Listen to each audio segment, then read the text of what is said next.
Welcome to the Elevated Chat Room. We're here for another episode. It's your host, Dwayne Malone, also Lonzo Jones. And today we have a special guest. Lonzo will tell you about our guest. Meanwhile, while you're tuning in, just remember you're here to elevate your mind so you can elevate your life. Let's go, Lonzo Jones. Yes, sir. The Elevated Chat Room, like my guy said. Welcome. We got a special guest with us today. Pretty boy. Y'all see him? No, for real though. This is my guy, our guy, man. He has he's done great things in the community. Sure. He's going nationwide. For sure. I mean, he's making an impact not just here locally, but nationally. And I'm gonna let my guy introduce himself, but his name is Antonio Grate. Yes. Yo, Antonio Grate. Yo, what is good, family? Hey, man, listen, first and foremost, I just want to say, man, it's a blessing. It's an honor to be with y'all today in the Elevated Chat Room. Yes, sir. Yes, sir, man. So listen, just a little bit about me. My name is Antonio Grate. I am a social and emotional strategist. I work with children and youth in the foster care system. I work with Title I school students, and I help them to progress and develop emotionally. Yeah. Okay. So that's what you do. Yes, sir. So you got a real title. Yes, sir. Okay. So he ain't just out here playing. See, that's what I'm saying. Like, I think sometimes we see people doing what they do and we don't really know their background, Yeah. their history, their story. Yeah. So tonight, we're going to share with you, well, Antonio's going to share with you his history, his story. So the topic tonight is breaking the mold, one man's journey from foster care to fulfillment. Yes. All right, question number one. For my guy, Antonio Grate. What was a defining moment in your journey from foster care to fulfillment? So what was that defining moment that you had that fulfilled you through foster care? Man, that's a good question because I had a lot of moments, right? Okay. But I think one out of the many moments for me that was a defining moment was really, man, when I graduated high school and I was actually able to go to college. Okay. And for me, the reason why that was just such a big moment was because, man, like where I come from, man, coming from the inner city of Chicago, the ghetto of Chicago, man, like the community that I grew up in, man, they say 1 in 4 African-American men by the time they reach 18 or 21 is going to be dead or in jail, right? So when you think about that, the statistics was against your boy, you know what I mean? And I had to fight every single day, bro, not to be one of the statistics. And when I say, man, I graduated and I was off to college, bro, I felt like I made it. Oh man, that's heavy. So what you saying is that you beat the odds. Exactly, Come on, like you gotta own that though. Yeah. Like you gotta take pride in that, bro. Yeah. Like everybody's not beating the odds. That's why they got stats like that. Yeah. 1 in 4, you said don't make it, or 1 in 4 make it. 1 in 4 don't make it. They end up dead or in jail. Man, come on. Wow. So graduating may have been something that the average kid that's in foster care may not even be able to visualize. Yeah.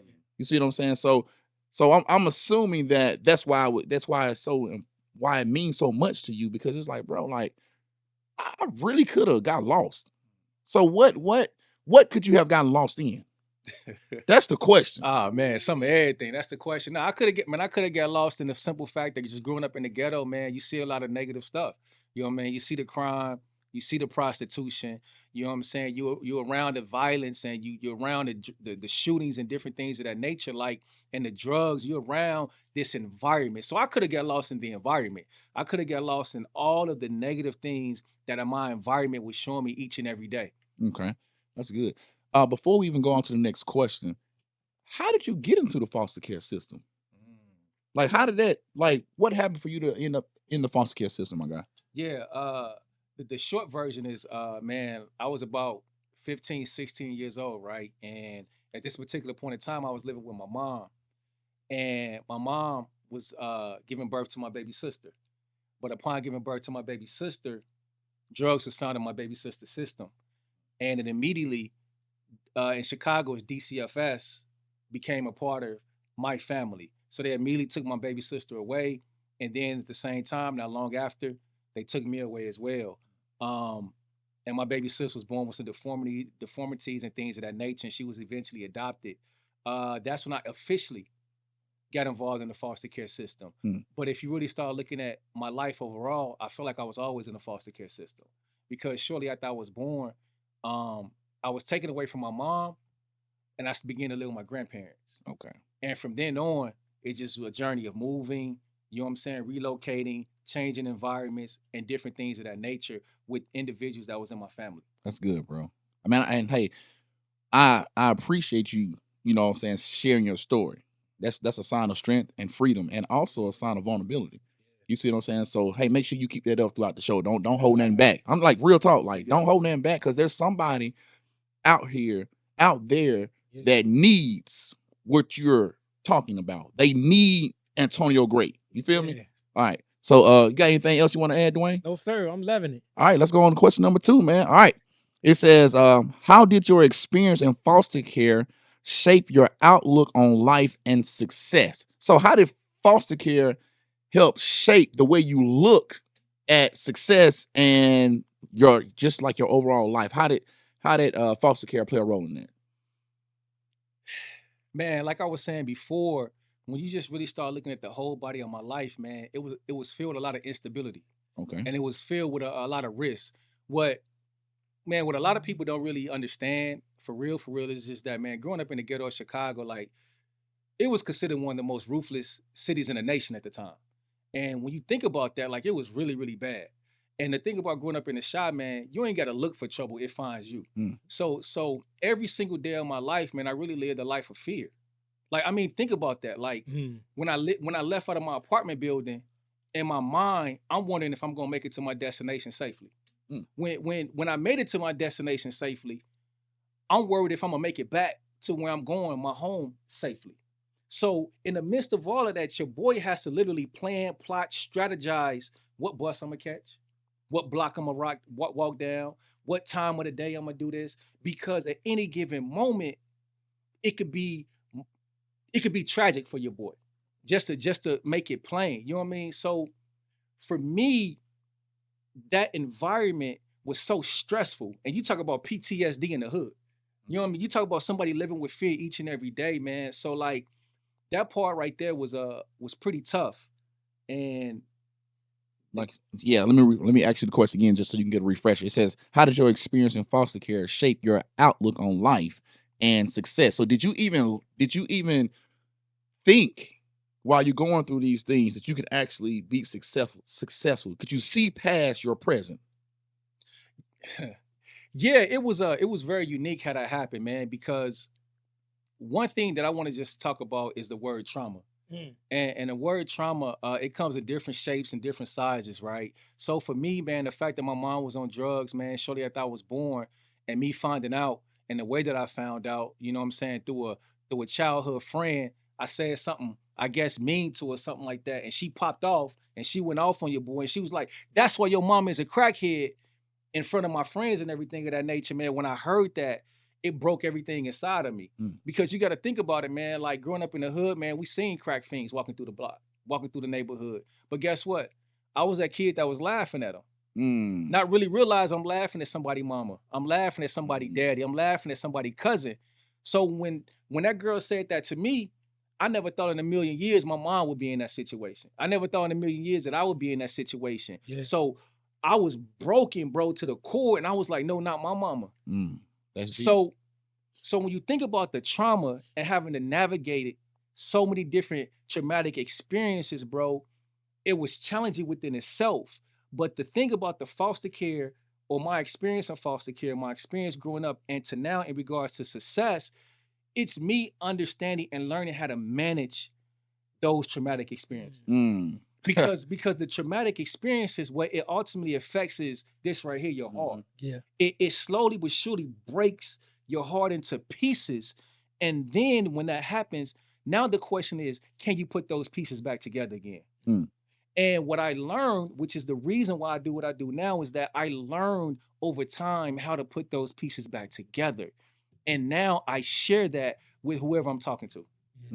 So would you say too, a lot of those different traumas that you had to experience also became stepping stones to help you move in a direction to want success and to not remain in that place or not to ever see other kids go through that? Would Yeah. you say that as well? Yeah, I would definitely say that. But the one thing I want to point out, man, is that like when you're dealing with trauma, man, a lot of times it's hard to see success. A lot of times it's hard to feel success. A lot of times, matter of fact, you don't even think you're worth it. Mm. You don't even think you have Come on, value. come on. And the thing that I learned during that time is that because your heart is broken, which is broken where on the inside of you, in order to fix that, you got to begin to find something on the inside to fix what's broken on the Yes, inside. sir. Come on. Come on. And the things that I found was one thing I talk about, man, is identifying your why. Like I identified a reason to live. I identified a reason to fight when I wanted to give up. I identified a reason to move forward when everything in front of me, everything around me was telling me I should stop. I identified a motivation to keep going when I didn't have the energy or when I didn't have the drive. You know what I'm saying? That's the Sir. why. I found that. Yeah. But the beauty of the why is the fact that what the why is happening where? Inside of you. Mhm. The why is happening internally. And that's the thing that I try to share with people. If they want to begin to get past their challenges, trauma, they got to find something internally That's that good. they can begin to focus on and draw from to help them move through the challenges that they facing each and every day. My boy dropping these There you jewels, go. these nuggets, these gems. This is the Elevated Chat Room. Elevate your mind, elevate your life. This boy right here on it, man. So it sounds like what you were saying was, even though you didn't say this word, I just heard it was coping. Yeah. And I think that's something that everybody, even adults, but especially this generation, they have problem coping. They don't know when life hit them, when life go left, they go left with it. They don't know how to fight. They don't know how to stand up. They don't know how to withstand, to persevere. And that's pretty much your whole story. Yeah. It's a story of how to cope, Yeah. maneuver, persevere, Yeah. and then still able to have vision even when it's blurry. Yeah. Oh, that's good. Come on now. That's good. Come on now. Not Zoe dropping them, man. Like, but that's 100, man. That's right on point because the truth of the matter is, like, coping skills. You can have negative coping skills, or you can have positive. That coping is skills. true. That's true. And the truth of the matter is that a lot of times when you're hurting, you turn to coping skills that typically are negative. And honestly, that really makes the situation even worse. Yes, it does. But when you can find positive coping skills, then you begin to pull yourself out of that so-called pit or that low place, and you begin to elevate and begin to move forward and eventually get over the obstacles that you're facing. Wow. So would you say even in those moments right there, when you was in these toxic places, though you trained yourself to kind of look at it in a way, you seen past that moment to you seen the success, you seen where you was gonna be, and you kind of had to take yourself to that place away from the present in that moment where you were at. Yeah. And the other thing I'm gonna say to that is, man, like we talked about the why, but the other piece is you also gotta have a dream.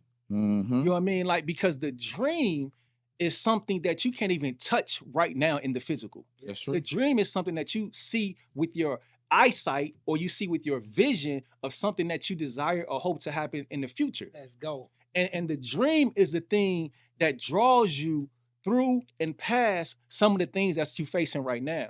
So the dream is the thing that will cause you to continue to fight, will cause you to continue to draw near to something that you believe in, that you want. And ultimately, the dream, in the shortest sense or the simplest sense, is something that you just believe is better than what you're seeing right now. Come on, that's good. That's good. There's a quote that came to mind when you was talking just then. It says that your feet will never take you, that your mind where your mind hasn't already been. Let's go. I love it. So in other words, like, bro, if you can't see yourself in the future in a better place, your feet will never take you there. Yeah. You will never get to that destination. And you dropping some stuff on them. And like I said, once again, y'all, this is Antonio Grate. Antonio Grate. Y'all see the hat? Y'all see the Be Great. Y'all check this guy out on Facebook, on social media. Tell them what your Facebook and social media stuff is, my guy. Oh, man, yeah, for sure. The first thing I hit you with is just the website, Antonio Grate. That's Grate as in Tom, E as in elephant.com. Hit me there. You can find my social media links from there. And like I said, Antonio Grate, Facebook, Instagram, all that good stuff as well. He's a real life brand, y'all. He's a real life brand. All right, we ready for question number 3? Let's go. All right, here we go. It says, can you share a pivotal challenge you faced and overcame along your path? What is something that you overcame that you're just like, man, it just pops in your mind that you're just so proud of, that you just take so much joy in? What's that one thing? Well, man, for real though, it's more than just one thing. Okay, well, come on, give us some stuff. Oh, it's more than one thing, but for real though, man, like when I heard you ask that question, the first thing that came to my mind, man, is when I was living with my grandparents, and the love of my life, my grandmother, she began to get ill. Mm. And around this time, I'm like 8, maybe 9 years old. And she began to get so ill that she started to spend months in the hospital. Mm. And when she eventually came back home, I didn't even recognize her, right? She was skinny, you know what I'm saying? She didn't have any hair, and she wasn't mobile. She was just always in the bed. And I really didn't know what was going on, but I knew something wasn't right. Mm. And eventually she passed away. And because I started asking some questions, I realized why she passed away. She passed away due to breast cancer, right? Mm. But the truth of the matter is, like, when that happened, I felt like a piece of me died. And it was rough for your boy. And I'm 8, 9 years old at this time. When I say it was rough, and I'm saying I was crying all the time. You know what I mean? I was heartbroken, bro, because you got to understand that when I say my grandmother, I'm talking about the love of my life, bro. I'm talking about, you know what I'm saying, somebody who I knew loved me without a shadow of a doubt. Mhm. Because you got to think about it, man. Like, I felt like my mom should have loved me, but because I felt like she chose drugs over me, that she didn't love me. Mm. I felt like my dad should love me, but he wasn't even around like that. So the people who I felt like should love me, they was disappointing me. And they was showing me that they didn't love me. Wow. So my grandmother was there from the jump, and she held me down. Mm. But she didn't only hold me down, she had the family down, dog, like 10 toes down. My grandmother was in a real estate. She did hair. She was always going to church. She sold candy. Matter of fact, that was my first little hustle. You know what I'm saying? Wow. Getting candy from my grandma and selling it on the corner. You know what I mean? Yeah. So, and she baked cakes and cookies and stuff like that, bro, and passed them out to the neighbors and for the church and everything, bro. So my image of my grandmother was like a saint or an angel. Mm. So when I lost her, bro, my world just felt so empty, man. And it was just a lot of cloudiness, a lot of darkness, and I just cried every single day, it felt like. And I just remember that feeling, and that feeling was, I just felt like giving up. Right? I didn't have any fight. I don't know if you ever lost anybody, but I didn't have no strength, bro. Yeah. Because can I tell you something else? Why I felt like that was so heavy on me? Because prior to that, man, you got to think, I'm dealing with the fact that I learned that my mother was on drugs. Mm. I'm dealing with the fact that I witnessed my baby brother get hit by a van, all because he was trying to hang out with me. And he spent several months in intensive care, almost lost his life. And I'm dealing with the grief for that. Mm. You think about the fact that, bro, I was almost shot twice before the age of 9. Mm. You know what I'm saying? And you think about the fact I'm growing up in this environment, this ghetto, and I'm seeing all this stuff. And as a young man, I'm just expected to cope with it, bro. So you take all that into consideration, then you see the fact I lose the love of my life, bro. I done had nothing left. Mm. But something happened, man. We talk about defining moments, something happened. I had a different thought in the midst of that, bro. And I had this different thought, and it was, Antonio, if you give up right now, how are you going to make your grandma proud? Mm. Man, that might not sound like much to y'all, because you might be thinking like, man, what you mean? Your grandma already dead, bro. But for me, Legacy. that was a lifeline that I needed to get up off the mat and start fighting again, bro. Like, that was the reason, that was the why, that was the motivation, that was the thing that began to cause me to say, you know what, Antonio, you gotta keep going. You know what, Antonio, you gotta do it for your grandma. You know, Antonio, you know what, you gotta fight for her. You gotta prove, you gotta, you know what I'm saying, make her proud. Mm. Man, this is what's so amazing about what you just said. So her death hurt you and broke you, but it also built you. Come on, dog.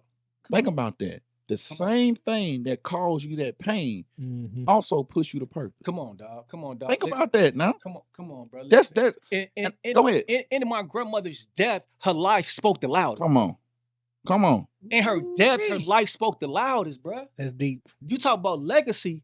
You talk about one of the reasons why I do what I do is because you never know when you plant them seeds and when them seeds will begin to give fruit. Mm-hmm. You feel what I'm saying? And I felt like my grandmother in her life, she was planting seeds. And I'm going to tell you what type of seeds she was planting.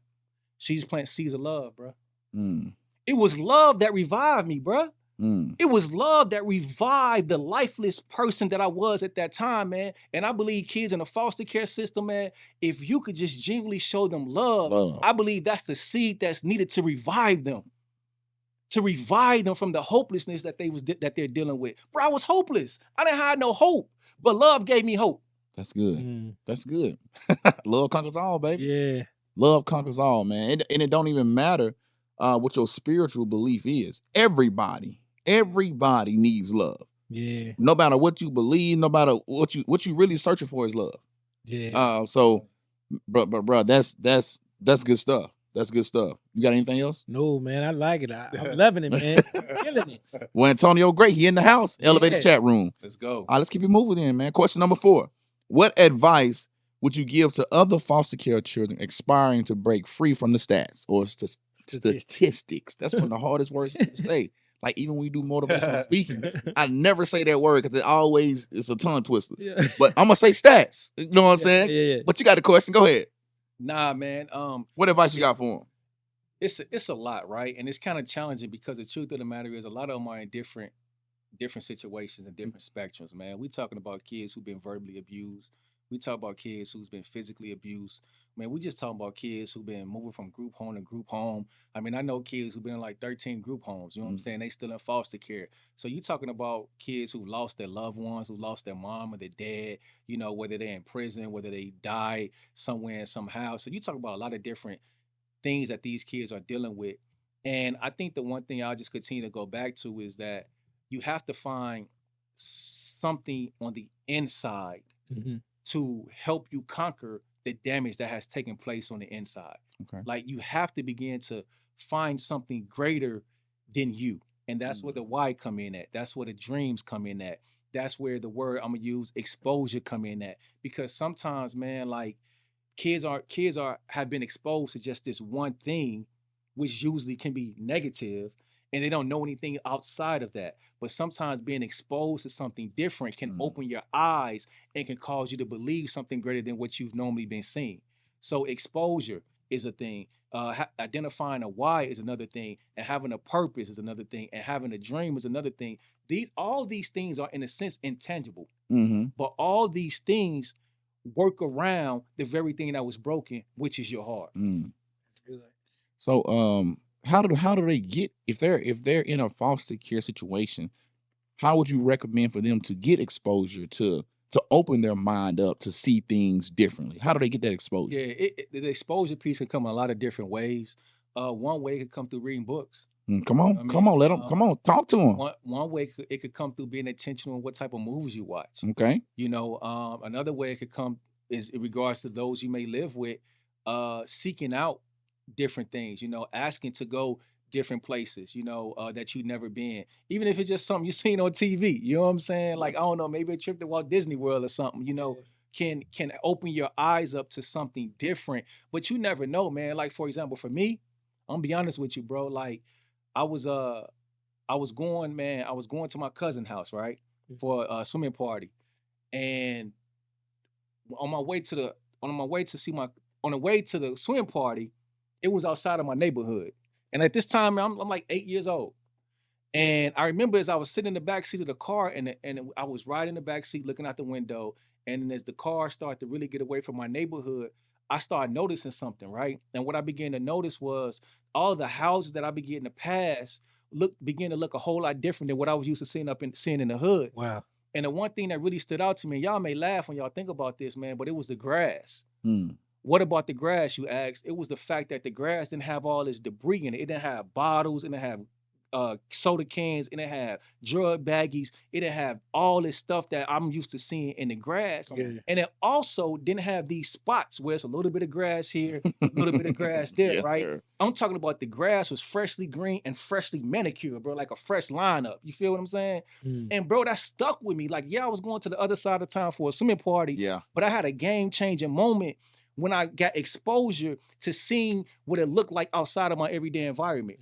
You see, for me, bro, that changed my whole perspective of life, because I'm thinking to myself, like, why ain't nobody tell me about this? Why ain't nobody show me this? You know what I'm saying? So when I went back to the hood, dog, I'm like, yo, it's way more out here than what I'm seeing every day. that stirs something up in me. And that's the beauty of exposure. It's to really stir something up where? On the inside, bro. I'm talking. If you're in foster youth, whoever. But the beauty of it is that what has been damaged is on the inside. But to repair what is damaged on the inside, it's important that you begin to learn how to win from the inside out. That's good. Win from the inside out. From the inside out. Because here's the thing: the reason why the coping mechanisms go left is because they're trying to bring easement to what's going on the inside of them. And they think smoking weed is going to do that. They think doing drugs is going to do that. They think partying is going to do that. But the truth of the matter is, that's just a short-term fix. In a sense, it's like a short-term high. Quick high. Guess what? It's going to come down. And guess what? You still got to deal with your reality. But when you can find positive and healthy coping mechanisms, it's going to begin to slowly heal the very thing that's broken. And that's what I'm talking about right now. I want to share through my story healthy coping mechanisms that can help individuals win from the inside out. That's it. Antonio Grate, the elevated chat room. I'm telling you, go. The guy dropping gems, man. Let's go. Dropping gems on y'all. Man, so like you said, you explain how you get to exposure. So it's one thing I always say: what are you reading? What are you watching? And who or what do you listen to? That's good. Who do you connect with? Yeah. And I'm not sure how it works in a foster care. Do they have opportunities to connect with other people and do different things like that and be exposed? Do they have those opportunities? Yeah, the opportunities are there. Man, listen, bro, when we talk about foster care, we talking about on average, man, around 250,000 kids enter to the foster care system every year in the United States of America. Right. And then if you begin to really look at it yearly, it's probably close to around 500,000 kids that's in the foster care system in America. So when you start thinking about the foster care system, it's massive. So you talk about every state, all these different counties that have facilities and offices set up for foster youth. But everywhere it's a bit different. They all don't operate the same. Okay. And so there are opportunities there, but some places they probably have less opportunities. You know what I mean? They probably have less resources, but the opportunities are there. But how they get exposed to them or how they get access to them is really based upon the resources that are currently available in the area that they're currently in. Gotcha. So let me ask you this then. With your experience of actually being a foster child, being in foster care, what do you think can be looked at or done differently, or that could probably be more impactful to youth or children that are in foster care now that you look back over your life? And now you're doing what you're doing right now? And I'm sure some of it is just actually being able to go and speak and expose them to other things. But what is it that you would expose to those that are foster parents, those that deal with foster care children, social workers and so on? What would be something, if you don't mind me asking, that you feel like you could bring to the table that could be an asset to them? Because not like me, somebody that's never been in foster care that's talking about what I heard, but you being someone that experienced it, this is what I know. Yeah. I think really you just hit it right on the head. It's bringing in someone who has lived experience, and that's what it is. Like, and the reason why I say that is because, man, like these foster youth have a lot of barriers. They have a lot of barriers because, man, you got to think about it, bro. Like when you've been disappointed, when you've been neglected, when you've been rejected, when you've been heartbroken, there's barriers there. And there's barriers around your heart. You don't really trust people. And then when you start thinking about them actually being in the foster care system, and you start thinking about their bad experience in foster homes, you start thinking about their bad experience in group homes, you just start thinking about their bad experience with social workers. You just compounding bad experience after bad experience after bad experience. So what happens is they build up a barrier. And in order for that barrier to start to come down, they have to be able to relate to somebody. And that's where the lived experience come in at. Like I might come in for the first time. They might not know me, but the fact that I got the lived experience and when I begin to talk, they start connecting with my story. They start connecting with my emotions. They start connecting with my feelings. And you know what happens? That barrier starts slowly but surely falling. Wow. And when that barrier falls, there's an automatic connection there and there's an openness there. That's good. So one thing I want to say is that, man, sometimes they have to begin to, those that social workers, case workers, directors, supervisors in the foster care system, child welfare space. One thing I would say is they have to kind of begin to think out of the box. That's good. And thinking out of the box is thinking about those who have lived experience Yeah. and bringing those individuals around into the space of the foster children that you're working with Yes. in order to help break some of those barriers. Mhm. That's why I mentor kids in the foster care That's system, good. right? Because it's barriers breaking. You know, I spoke with one of my mentees the other day, Yeah. and I've been mentoring a little bit over a year now. And just the other day, man, he was sharing so many good stories with me, bro. Wow. And man, I was just ecstatic. I was just through the roof, right? But when we finished talking, he just said, man, you know, man, like I can't believe that I'm experiencing so many good things in my life right now. Wow. But he also said this. He said, man, I felt like it all started with our first conversation. That's good. Mm. With That's our good. first conversation. How did that make you feel?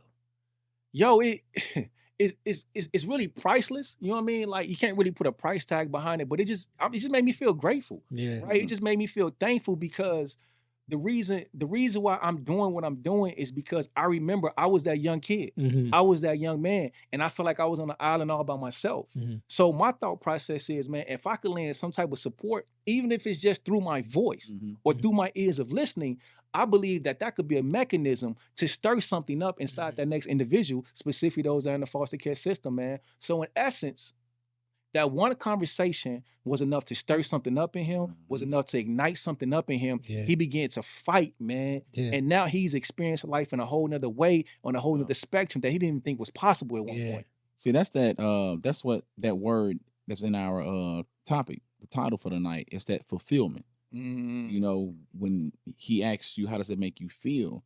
You start to get that fulfillment because it's like, man, I'm living a life of purpose. Yeah. And when you're making an impact and you see that you're effective, man, that's fulfillment. Fact. Like you can literally look yourself in the mirror and it's like, man, I'm doing what God called me to do. That's good. It's fulfillment and it's also affirmation Mm-hmm. because to me it also validates this is why I went through everything. Or I had to go through everything that I went through. That's it good. gives it purpose. You got what I'm saying? And that's even encouragement to the person that you're mentoring because one day they'll be able to do the same thing. Yes. They pay it forward, you know? Yes. And so, yeah, that's good, man. Yeah, dog, that's it, bro. I was just thinking the same thing, man. Like a lot of times we go through things, we don't understand why we go through things in a moment.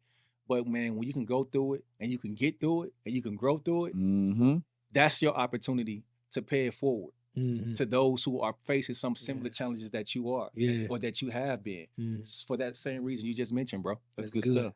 I got a question that I want to just throw at you real quick. And you may or may not know the stats on this, but it just came to my mind. Do most kids that's in the foster care, do they come from like a low poverty, low education household, or does it hit all households? Man, to be honest with you, it hits all households.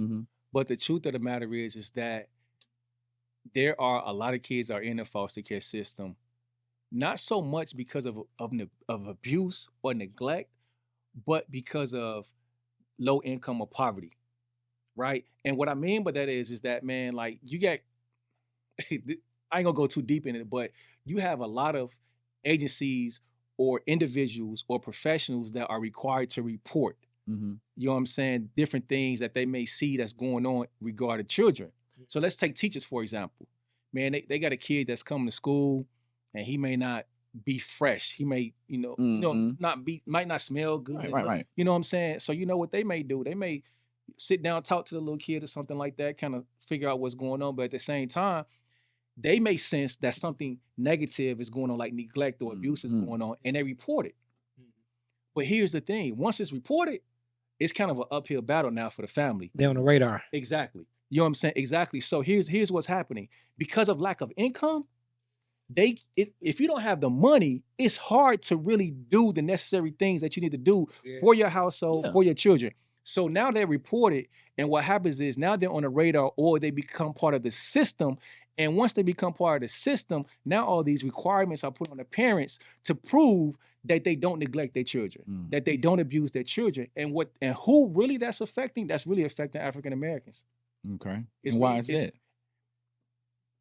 Lack of funds, lack of personal income, the poverty aspect of it. You know what I'm saying? The poverty, which is now in different cities, in different states, they are now slowly but surely trying to address that because they realize that, like, just because somebody don't have the money to necessarily meet the needs of their family, why are we taking their kids from them? Come on. Yeah. It doesn't mean they're a bad mother. Come on. Yeah. It doesn't mean they're a bad father. Man, they just struggling financially, bro. They just hit a brick wall. They just lost their job. Yeah. And they trying to get back on their feet, but it's an uphill battle. Why are we penalizing them? Why aren't we providing the necessary resources for them? Come on. Why aren't we taking this into consideration? And why are we so eager to separate the family? Yeah, because sometimes when you strip away the kids, for some people, that's the only hope that they have. Mm. Come on, So man. when you take that away, you take the fight out of them from, Yes. you know what I'm Yes. saying? So what about, so it's a whole lot harder for a kid to be stripped from a home where the mother and the father are there, because once you put the father in the home, if he's working and he's about somewhat of being a man, it takes the family, the household out of poverty just because he has a decent job, he's in the house. So would most of these kids that end up getting taken, will they be coming from a single mother household? Would you think that? I don't know the statistics on that, but when I began to just look at a lot of different aspects of our society, I would have to say yes. Okay. And the reason why I would say yes is because, for example, man, like I grew up in the 80s, right? And in the 80s, it was a thing that we call a drug epidemic, right? And I know we just coming out of, in a sense, we coming out of COVID and it was a pandemic and things of that nature. But man, it was a drug epidemic. And what that means is that the inner cities were being filled with drugs.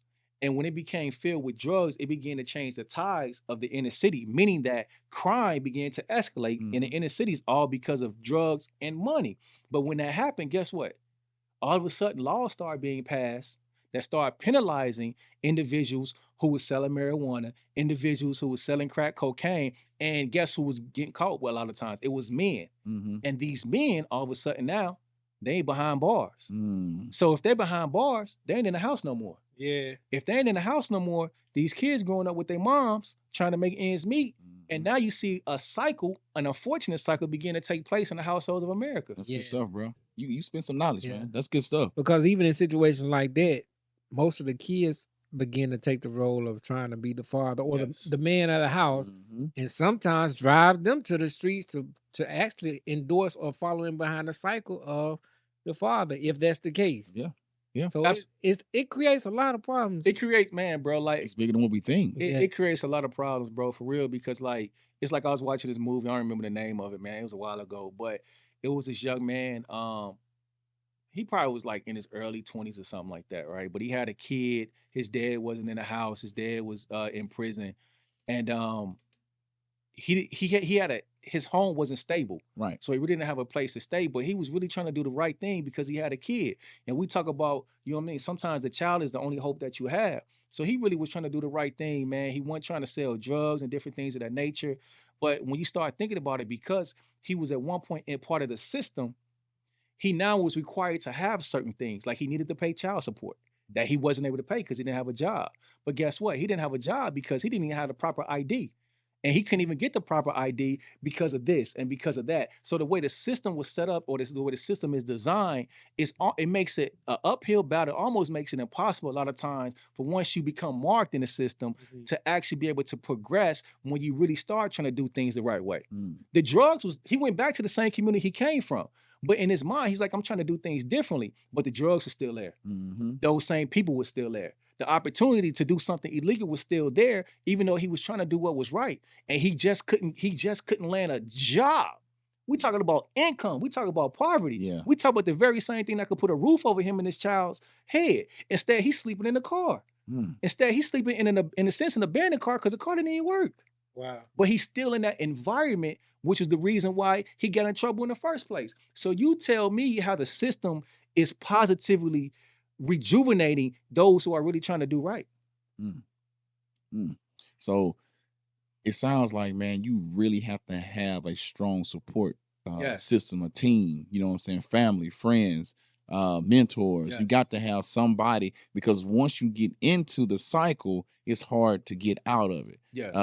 There's a quote I always say: the same mind that created the problem doesn't possess the power to get you out of it. So you need somebody else on your team. Yes. You know, young kids, young men, young women, you need mentors. You need a team. You need family that's really gonna push you. Like, don't be around a bunch of yes men and yes women that's always just gonna, you know what I'm saying, pat a cake and to your needs or whatnot. No, you need people that's gonna challenge you to be great. Get up, Yeah. link up, Yeah. and then you will start to see your life shift and change. Yeah, bro. Man. Yeah, and that's so good, man, because I just think about my own life, bro. I think about my own life, and I think about I give you plenty of examples, but I just give you one example. Is when I made it to college, right? Like I made it. You know what I'm saying? I made it out of this shy. I made it to college, first one in my family to go to college and everything of that nature. But you know what, dog? My first year in school, it was summertime. It was time for me to go and stay somewhere. Yeah. But I'm still in foster care, but I really didn't have no place to stay. So now I can't stay on campus. It's shut down. So now it's like, yo, Tony, where you about to go? I ain't really got that support. Mhm. I ain't really got that family like that. So you know what? I got to go back to the shy. All my family still live in the hood, bro. They still living in the ghetto. To the environment. They still living in that environment, bro. I'm in college now. I done made it, bro. Yeah. But I still got my reality, which is back at the crib. So man, listen, thank God for my social worker. Renee Hurd, salute, bro. Like I love her like a mama, dog. I had my social worker and we worked diligently to try to find somebody who would be willing to open up their doors and take me in during the summer. And just so happened, it was my high school basketball and baseball coach, Mr. Robinson. During that summer, bro, he opened up his doors and let me stay with him during the summer. But you got to understand how pivotal that moment was for your boy. Me going back to Chicago with no place to stay during the summer, what that's gonna look like for your boy. Got a lot of time on So your hands, so bro. so listen, I just heard you give your social worker a shout out and how much she meant to you, Yeah. something like a mother. I think that's important because I know there may be other social workers that are listening to this podcast. What was it, if you don't mind me asking, what were some of the key points or some of the highlights that you could remember that really caused you to feel the way you feel about her that she did Yeah, to make that impact?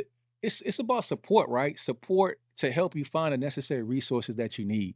I mean, I can go down a long list of things, man, but for real though, like when I was in high school, my junior year, bro, and I was living with my grandfather, and he ended up dying because of lung cancer. I ain't had nowhere else to go again.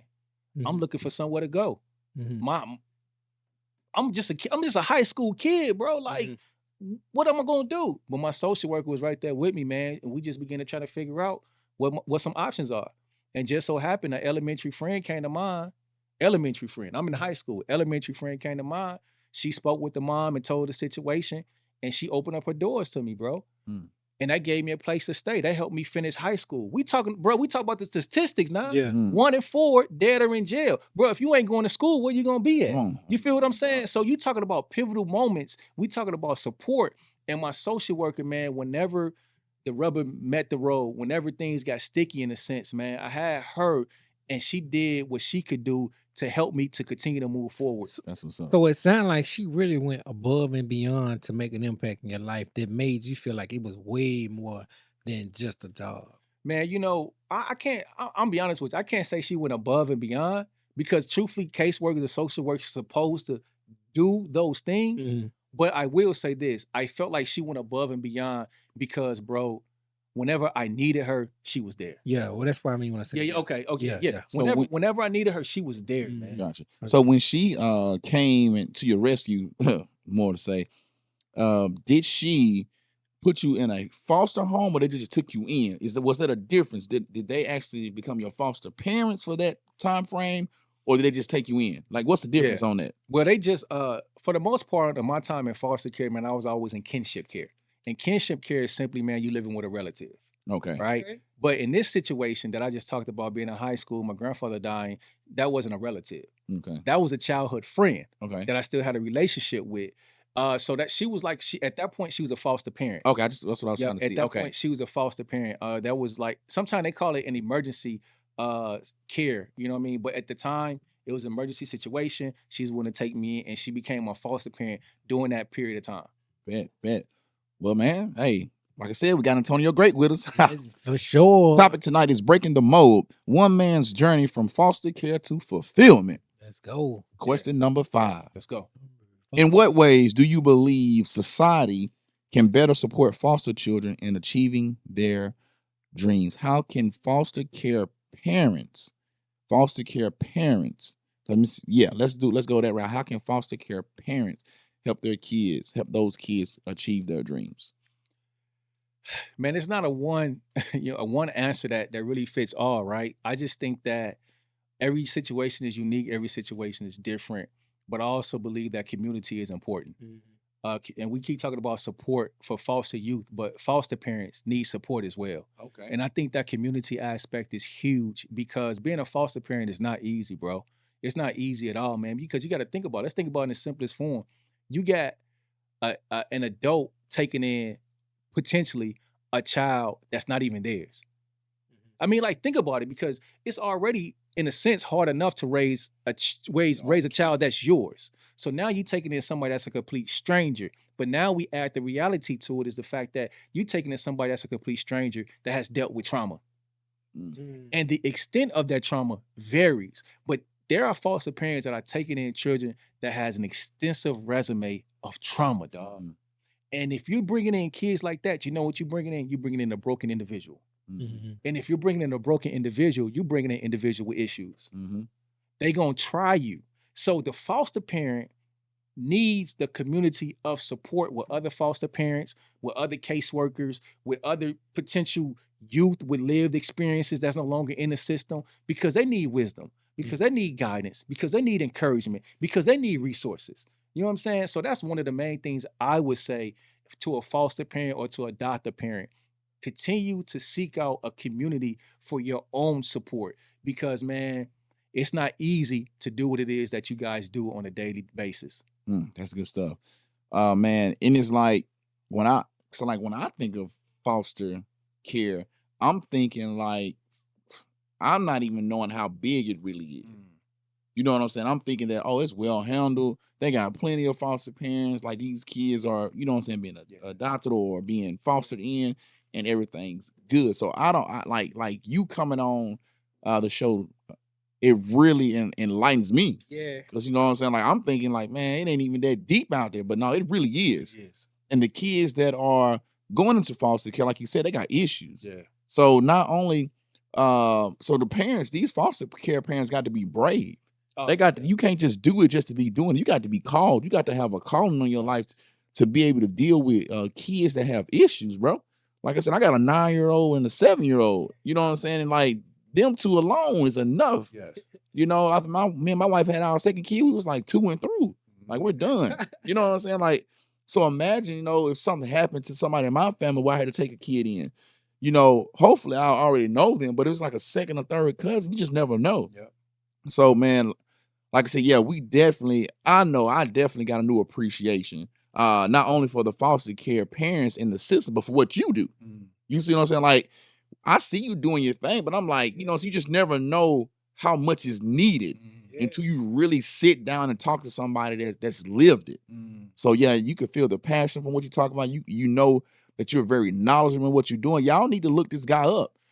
He already told you one of the ways you can reach these kids in the foster care system is to have somebody come in that's already lived it and done it. Guess what? Absolutely. Antonio Grate. Hey, and I will say on. too, he haven't mentioned it yet, but Antonio have a book out that kind of have a lot of these tools that he's talking about. Is beneficial to social workers, it's beneficial to the foster kids, and it's beneficial to foster parents. So I encourage you to check that out. Yeah, no doubt, man. I appreciate 100%, Joe. And Dwayne, thanks for that, man. But yeah, the book is called The Power of One: How Guardians Can Successfully Transition a Foster Child into Their New Home. And the ultimate thing with this book, man, I wanted to share my story, but I also wanted to, from a lived perspective, share tips, tools, and strategies to foster parents and adoptive parents that can help bridge their relationship gap with that child that they brought into their home. That's good. Because the truth of the matter is, man, there's a relationship gap that exists there. You know what I'm saying? You got a foster parent and a foster child now coming into the same home to live together for the first time. Guess what? They are complete strangers. Yeah. You know what I'm saying? And there's a relationship that has to develop there, and it doesn't happen overnight. But my intent is to help share some things that help me through my journey. That's what's up. You feel what I'm saying? That's good stuff. Yeah. Anything else on question 5? No. All right, last question of the night. Like I said, we got Antonio Grate with us. This is the Elevated Chat room. Chat room. Elevate your mind, Elevate elevate your life. All right, here we go. Looking back, what aspect of your journey surprises you the most? What surprises you the most, man, with your foster care journey? Everything. I mean, for real, everything, man. Because, like, you know, on here, thank you guys once again for having me. I had an opportunity to share, you know, some of my story, but of course, we ain't even really touched half of the things, you know, that I've been through. But it's just to know that, man, like, I don't look like what I've been through, Mm, and I say that wholeheartedly because mm, it was that thought that I had several years ago that caused me to take a different direction in my life, meaning that I began to just look over my life and I began to realize, like, yo, man, when I started thinking about all that I've been through, that I didn't only go through it, but I made it through it. And I felt like I made it out on the other side. yes, And sir. if you just want to say the other side, alive, you know what I mean? Like we could just say it like that, but I made it out alive and I made it out with a sound mind, you know what I mean? And because I had that thought, I said, man, I just want to start helping individuals that's kind of been through what I've been through. And it's been full steam ahead ever since. So like for me, man, it's just the fact that like, yo, like I've been through some traumatic situations. I've been through some challenges. I've been through some obstacles. I've been through some things that was designed to take me out. But at the same time, man, I made it through it. And I literally want to be a living example, living proof to show those youth that are currently in the foster care system that, yo, I know right now what you're dealing with ain't easy. I know right now what you're dealing with is difficult. I know right now what you're dealing with is trying. I know you feel like you're being misunderstood. I know you feel like you're being mistreated. I know you feel like your back is against the wall and everything is against you. I know that you want to give up. I know that you feel alone. Like, I know all these things about you, and I know it because I was you. But at the same time, if I can just stand before you and maybe get your ear or even get your eyes, because sometimes believing is seen, if I can be that person to ignite you, to transform you somewhere and somehow, to tap into what word? Hope, dog. If I can cause you to tap into hope, I've done my job. And the reason why this is important, because, bro, when you start thinking about individuals that lose hope, let me tell you a statistic. Let me tell you a statistics real quick. Kids, first of all, suicide is the third leading cause of death between kids between the age of 15 and 24. The third leading cause of death between kids between the ages of 15 and 24. Let that sink in for a minute. But why in the world would anybody commit suicide? Why? Because they done lost hope. Why? Because they haven't identified a purpose. Why? Because they haven't identified a reason to live. You know what I'm saying? But you know why? It's because of the past experiences, the negative experiences. Man, we all got a breaking point. Trauma. We all got a breaking point, dog. And the reason why I'm so passionate about this, because there was many times where I was at a breaking point, but because somebody showed up in the nick of time, it gave me another lifeline. Bro, it's a thin line between life and death. It's a thin line between eating and not eating, bro. And a lot of kids are facing that situation, but they're not only facing it, they haven't had individuals to show up when they needed them. And because they didn't have individuals show up when they needed them, the support, they was forced to indulge in things that wasn't healthy for them. A lot of kids, man, they don't want to do bad stuff, man. That's true. They don't want to be out here wilding out in the streets and acting crazy and doing drugs, man. But sometimes the hand that they was dealt was just so doggone bad, and they didn't get the support and they didn't get the help. That was the only thing that was out there for them to turn to. You feel what I'm saying? So the support is huge. But at the same time, man, I just believe that if I can reignite hope in the lives of the children that may be hopeless, I believe that that can cause them to move forward and fight and believe better for themselves than what they're seeing each and every day. Man, that's good stuff, bro. That's good stuff. So when they're in the foster care system and they go into these homes, I'm assuming those environments for the most part are pretty stable. They're more stable than what they were, or it could Supposed to be. Yeah. Okay. That's the word. Supposed to be. Okay. Because you So still got stories too, bro, of foster parents abusing. Okay, I got you. Yeah. So how do you reach a group of kids that's in the foster care? You know what I'm saying? Like, you go out and speak and things like that. Are you speaking to a group of kids in foster care? Are you doing individual? Like, how does that look? How does that look? Man, it's excuse me, it's a combination of things, right? Because, for example, you say group, you have group homes that are designed for foster youth. Okay. But at the same time, you have foster care agencies that bring in the children that are in their county Gotcha. to meet, right? So that's a group environment. And then you also have the individual aspect, which is also something I do with the mentorship. Like a lot of times when I do my mentorship, it's on an individual basis, Okay. along with group mentoring as well. But those are the ways, several ways that I communicate with them. And then at the same time, too, they have foster care conference for you.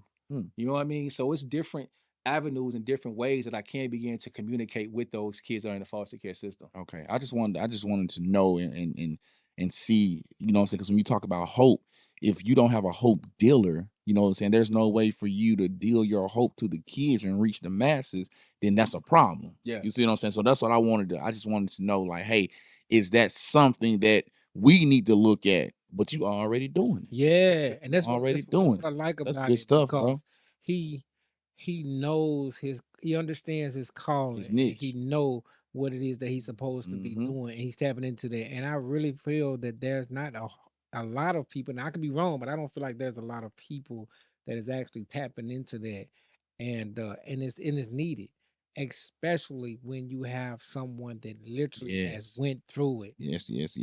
That has went through it, and so yeah, I support it 100% for sure. That's what's up, man. Nah, I appreciate it. I appreciate it. I do got a question though. Yeah. What's one of the hardest things that you've had to do in your life up until this point, like coming up to this point?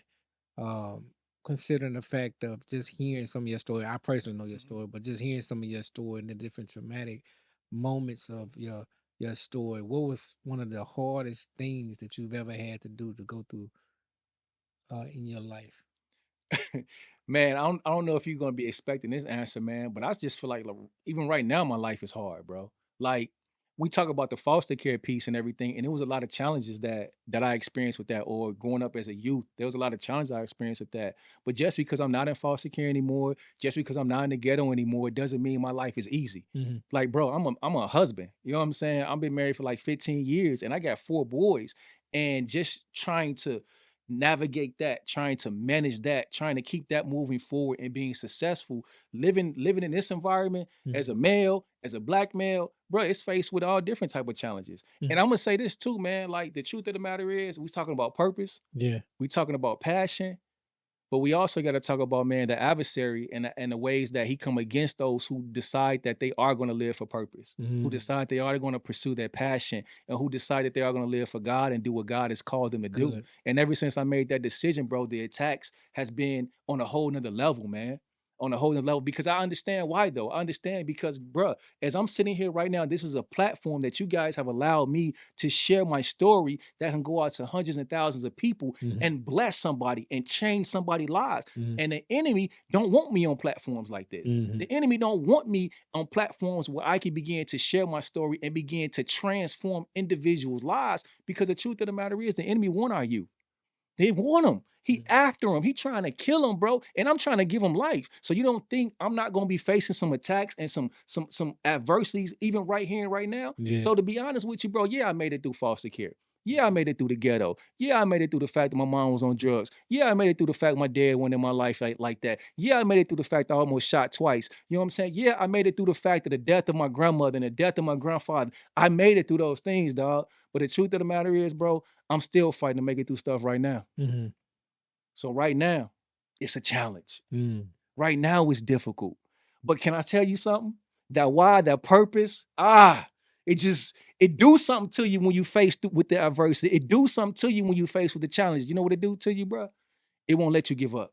It won't let you quit, because now I'm living for something much bigger than me. I'm living for something much bigger than me, man. And when you could begin to look at and focus on the big picture, game changer. Yeah. Wow. Game changer. And that's that. And like I said, I'm you said a whole lot, you know, and with me, you know what I'm saying, like with my being a husband, dad, coach, all the stuff that I do, man, I know like the enemy doesn't want your marriage to be blissful and Facts. function and be solid and really have that unconditional love. Facts. So my thing is this, man, it don't matter what the enemy tries to throw at you. Hello. It does not matter. You don't. Don't. Even if you strike out 7 out of 10 times, Mm-hmm. if you bat 300 in the major leagues, you go to the Hall of Fame. Mm-hmm. Mm-hmm. So we gonna drop the ball. The enemy gonna try to come and fight. Yeah. The enemy gonna try to do this and do that. But I promise you, when it's all said and done, the life you're living, you're built for it. Yep. Like God didn't make no mistake and just, let me just drop him here or drop them. Yeah. No. You where you are for a reason. You're going through a battle for a reason. The pain and the pressure that you're going through is designed to build you. Yes, sir. Yeah. You tell the kids all the time, life is a fight. You know what I'm saying? You might, whether you volunteered to get in the ring or you didn't volunteer to get in the ring, life in the start hitting, it's gonna swing on you. Sure. You see what I'm saying? So For my sure. thing is, man, it's all about that perspective. You know what I'm saying? It says if you change the way you look at things, the things you look at change. Yeah. So no matter what goes on in our life or in my life, I've got to find a way to look at it through a different lens. Mm-hmm. Because if you don't, that's when the depression comes in. That's when that loneliness comes in. That's when you start to feel unworthy and not appreciated. Because sometimes as a father and as a husband, it's a thankless job. Mm-hmm. When we really think about it. Mm-hmm. You know, so we don't always get the pats on the back that we may think that we deserve or that we're looking for. But we just do it anyway. Mm-hmm. You know what I'm saying? So I think that in itself is a challenge. You know what I'm saying? But when it's all said and done, man, I know that when you're living a life of purpose, Yeah. and you're doing things on purpose, Yeah. and you are being intentional with your gifts, Mm-hmm. with the titles that you hold and carry, man, God will smile down on you and on us, and you'll look up and it's like, man, how did I start speaking at all these different places? Mhm. Man, how did I connect to this person, to that person? Man, how did my wife and my life and our marriage just grow and blossom? How did my kids, you know what I'm saying? I see them doing things and their giftings are showing and you know what I'm saying? We winning. Mm-hmm. Yeah. For sure. We winning. For sure. For sure. I mean, that's all we do is that's all we do is win, man. The one thing I want to say, Okay, DJ. you know what I'm saying? No, for real though, man. The one thing I want to say is that, man, like one thing I learned about myself, and this is just, you know what I'm saying, another way of me just being transparent, is Mhm. that like none of us like taking hits, whatever they may look like. None of us like having or experiencing losses. Mm-hmm. You know what I mean? But like you said, your perspective, the way you look at it. I know we talk a lot about failure, really ain't failure Mhm. based upon your perspective and how you look at it. But the truth of the matter is, when those things happen, initially that stuff don't feel good, man. Oh no, it don't. And so the thing that I learned through my life is that like we go through things and we grow through things ultimately to help someone else. Mm-hmm. But at the same time, it builds something up in you too. And it could build your faith, it could build your character, it could build a Yeah. lot of different things. And one thing it has built up in me, it has built a warrior mentality in Come me. on. Yeah. And Come when on. and when I say it's built a warrior mentality in Let's me, go. I don't run from fights. Mm. I embrace the fight. And the thing about it is, the thing about a warrior is one that's skilled in battle. A warrior is one that's skilled in fighting. And the only way you can be skilled in fighting and skilled in battle is because you've been through some wars. Mhm. Let's go. You feel what I'm saying? good. So I've been through some wars, but at the same time, I learned how to win in the midst of a war. Yeah. I learned how to win in the midst of a battle, bro. So I'm never running away from the fight. I'm engaging in the fight and I'm learning strategies and I'm learning tactics in order to help me win in the midst of the fight. Because I understand when I win, now I'm more equipped to help somebody else win. Mm. That's what it's all about, dog. That's good stuff, bro. 100%. That's what it's all Yeah, about, man. that's- And that's my life. You feel me? And that's what I'm about, man. I'm about, with my life and my experiences, trying to help someone else win in the midst of their experiences, in the midst of their life. Because I believe they can. All right, y'all. This has been one powerful episode. Yes, sir. Antonio Grate. The topic tonight was breaking the mold. One man's journey from foster care to fulfillment. Dwayne, Close us out, my guy. Antonio Grate, again, we thank you so much for being a guest on our episode for tonight. Again, this is the Elevated Chat Room. Thank you all so much for continuing to share our podcast, to like it, to comment, and just continue to do so. We greatly appreciate it. Until next time, this is the Elevated Chat Room. Elevate your mind, elevate your life. Let's go. We out. Peace.